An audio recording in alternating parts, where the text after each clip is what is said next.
Merhaba çocuklar, ben Yeliz GÜLER. Bugün sizin için Yeliz ablanız kırmızı, küçük, sevimli bir balığın masalını anlatacak. Hazırsanız başlıyorum. Mavi suların derinliklerinde yaşayan sevimli ve küçük kırmızı bir balık varmış. Bu balığın ismi mercanmış. Mercanın günleri çok eğlenceli geçiyormuş. Çünkü her gün denizin farklı mekanlarını keşfediyormuş. Bundan da oldukça zevk alıyormuş.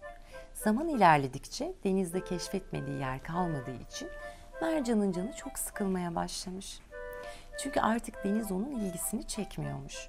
Denizin dışarısındaki dünyayı merak ediyormuş. Can sıkıntısı geçer düşüncesiyle oynayabileceği birilerini aramaya koyulmuş. Tam o sırada arkadaşı deniz atıyla karşılaşmış. Deniz atı, canım çok sıkılıyor. Denizin dışarısında neler var görmek istiyorum. Sen bana anlatabilir misin? Demiş. Mercan, ben hiç denizin dışarısını görmedim. Sana anlatamam. Fakat istersen seninle saklambaç oynayabilirim, demiş. Mercan mızmız bir şekilde tamam oynayalım demiş. Oynamaya başlamışlar ve deniz atı ebe olmuş. Birkaç oyundan sonra Mercan oyundan sıkılmış ve arkadaşından izin isteyip denizde ilerlemeye devam etmiş. Denizde ilerlerken bu sefer ahtapotu görmüş. Ahtapot amca, benim canım çok sıkılıyor. Denizin dışarısında neler var çok merak ediyorum. Bana anlatabilir misin? Diye sormuş. Denizin dışarısındaki hayat hiç bize göre değil. Çünkü bizim evimiz deniz demiş. Ama istersen seni kollarımda döndürebilirim demiş. Mercan, ahtapotun bu teklifini kabul etmiş ve bir süre oynamışlar. Ama sonra Mercan bu oyundan da sıkılmış ve ahtapottan izin isteyerek oradan da ayrılmış. Denizde ilerlerken bu sefer deniz kızına rastlamış. Deniz kızı, sen denizin dışarısını gördün değil mi? Bana anlatabilir misin? Neler var? Diye sormuş.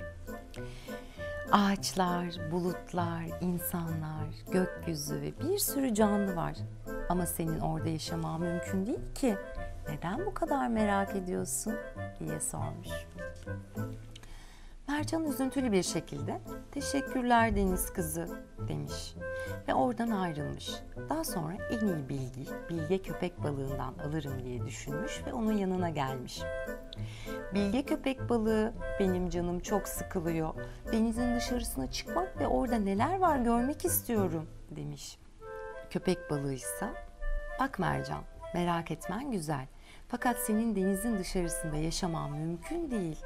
Çünkü biz balıklar sadece suyun içerisinde yaşayabiliriz. Susuz kalmamız hayatımızın sonu olabilir, demiş. Teşekkürler bilge köpek balığı ama ben yine de denizin dışarısını görmek ve orada yaşamak isterdim, demiş. Mercan bilge köpek balığı ile konuştuktan sonra oradan ayrılmış. Denizde ilerlerken bir balıkçının ağına takılmış. Gökyüzünü, bulutları görmüş ama susuz kaldığı için ağda çırpınmaya başlamış. Bir süre sonra tekrar denize düşmüş. O zaman arkadaşlarının ne demek istediğini daha iyi anlamış. Deniz canlıları deniz dışarısında yaşayamazmış. Sonra annesi gelmiş aklına. Mercan olup bitenleri bir an önce annesine anlatmak için evinin yolunu tutmuş. Eve geldiğinde annesinin ağlamaklı ve telaşlı olduğunu görmüş. Mercan, nerede kaldın? Seni çok merak ettim demiş. Canım çok sıkılmıştı. Yeni arkadaşlarla tanışmak ve yeni yerler keşfetmek için gezintiye çıktım demiş. Dışarıda tehlikelerle dolu bir hayat var. Bir daha bana haber vermeden bir yere gitmemelisin demiş. Haklısın anneciğim. Sana haber vermediğim için özür dilerim. Bir daha sana haber vermeden bir yere gitmeyeceğim demiş. Hatalarından ders çıkaran Mercan, en değerli şeyin sevdikleriyle birlikte yaşamak olduğunu anlamış. Ve ailesiyle birlikte mutlu bir şekilde yaşamaya devam etmişler. Gökten 3 elma düşmüş. Biri Mercan'ın, biri sizin, biri de benim kızımın başına.